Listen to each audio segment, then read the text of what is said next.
3D Mind is a process that was developed and created in the USA by Tom Vizzini and Kim McFarland, who created this process that is very elegant in being able to ascertain what specifically is going on for somebody in a specific moment where they have a problem that they can't get past, maybe procrastination or a phobia or something.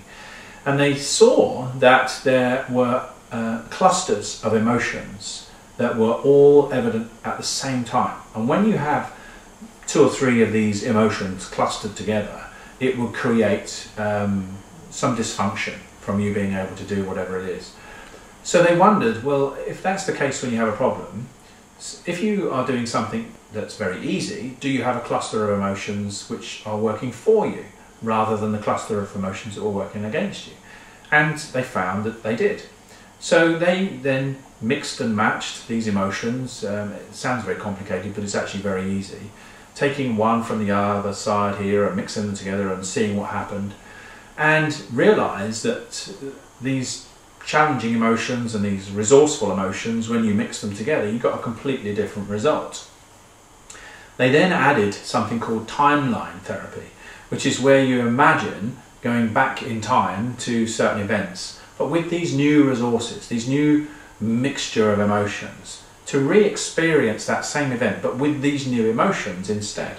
And by doing that, it sort of changes your own personal history and changes the chemical structure of what's going on in that situation, in that memory, which then gives you a different feeling, which makes you feel, actually, this is quite possible.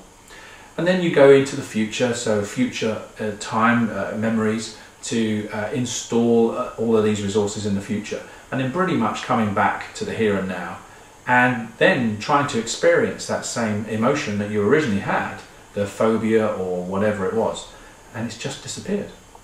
So that's 3D Mind. It is quite an involved process. It sometimes takes about an hour to go through.